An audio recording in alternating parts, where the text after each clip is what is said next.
Oui, Dieu arrivera à ses fins. Vous pouvez en être sûr. Nous ne serons jamais trop affirmatifs sur ce point. Personne ne réussira jamais à rejeter le Seigneur Jésus impunément. Nous pouvons, il est vrai, après l'avoir rejeté, achever notre carrière terrestre sans aboutir à aucun désastre apparent. Mais attendez, ce n'est pas là la fin. Il est réservé aux hommes de mourir une seule fois, après quoi vient le jugement. Là, devant le trône de Dieu, nous serons mis en face de sa détermination éternelle concernant son Fils.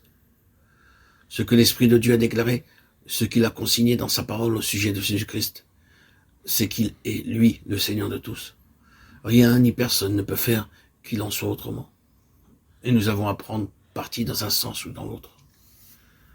Mais c'est là le côté négatif, et j'espère bien qu'il est superflu d'insister sur cet aspect de la question. Il est bon, cependant, de nous souvenir qu'en face de ces grandes réalités divines, nous ne pouvons pas passer outre, comme si ces questions n'existaient pas. Essayer de les rejeter, prétendre les ignorer, croire qu'on peut les mettre de côté, c'est simplement ajourner la crise. Un jour ou l'autre, nous nous retrouverons en face de la souveraineté de Dieu, et il faudra bien que nos yeux s'ouvrent alors à la réalité des choses. D'autre part, aussi longtemps que nous cherchons à esquiver notre Seigneur, nous perdons quelque chose de ce que Dieu tenait en réserve pour nous, quand il l'a fait Seigneur et Christ. Mais à côté de cet aspect sévère de l'autorité de droit qui appartient au Seigneur Jésus, il y a l'autre aspect. C'est non seulement le fait d'une détermination et d'un acte de Dieu que Jésus-Christ soit ainsi Seigneur, mais c'est une nécessité pour nous.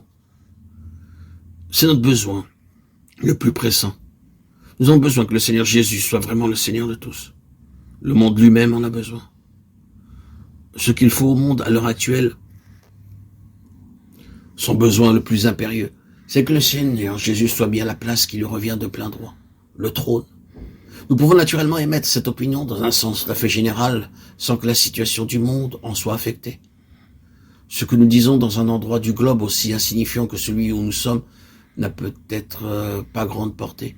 Du reste, vous pouvez dire la chose où vous voulez, vous pouvez la clamer sur les toits, sans que cela ne fasse aucune différence. Et pourtant c'est vrai. Le besoin actuel du monde, c'est Jésus-Christ, et Jésus-Christ avec toute l'autorité qui s'attache à son titre de Seigneur. Dieu fait tout converger vers cet objectif-là. Et nous y arrivons. Oui, c'est lui qui tient le monde et tout ce qui s'y passe tend vers ce but. Jamais encore le monde n'a été dans un état pareil.